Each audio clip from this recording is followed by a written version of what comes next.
I'm Joan Steffen. Next on KARE 11 News at 10, the retailer known for its blue light specials is offering special refunds to tens of thousands of customers, including Minnesotans. We'll tell you why.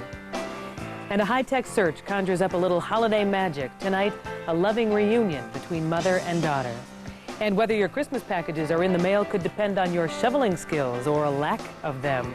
That is tonight's top story.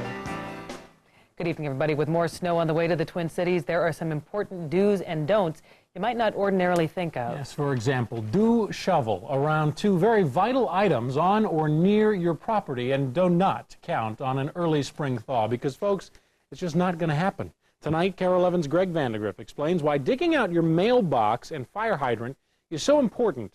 It could cost you your Christmas packages or, more importantly, your life. A fresh blanket of snow. What fun for some, what a pain for others. This has got to be the last.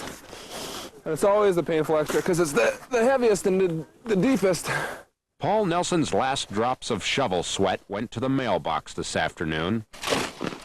Over the last week, Nelson got several Postal Service notices. The last urgent, make room for the mail truck. So after last night's storm, no delays here. Want to keep that mailman happy. He'll leave us extra rubber bands. Nelson's neighbor got those same notices a year ago.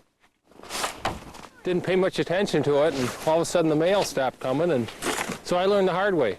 The Postal Service says it's all about safety. We do get vehicle damage and property damage with on the mounted routes with carriers sliding into boxes when they're not shoveled out properly. We've used axes to dig out hydrants frozen in ice.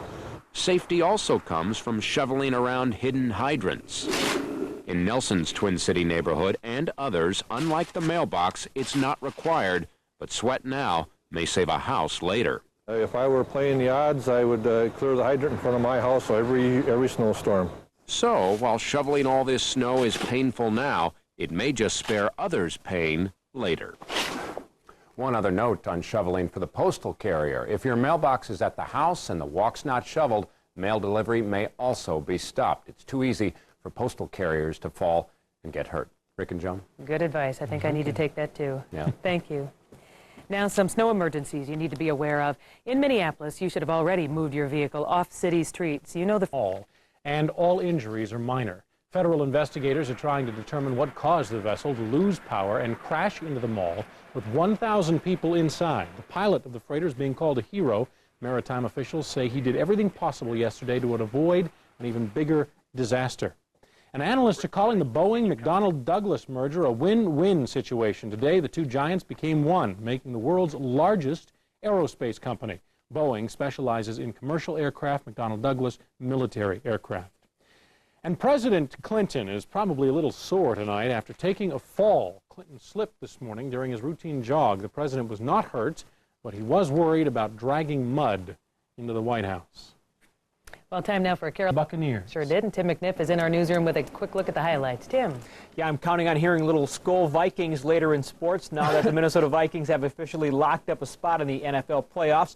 The Vikings had a hard time with Tampa Bay in their defense, but thanks to 101 yards rushing and 2 touchdowns from Leroy Horde, the Vikes built a 14-10 lead on the Bucs. Then in the fourth quarter, the Vikes put it away on this 36-yard scoring strike from Brad Johnson to Chris Carter, and the Vikes vanquished Tampa Bay 21-10. Now, because of their one-loss record, the Vikes won't host a first-round playoff game, and the most likely scenarios would have the Vikings playing at San Francisco, Dallas, or Carolina, with that, of course, to be determined on the final week of regulation play.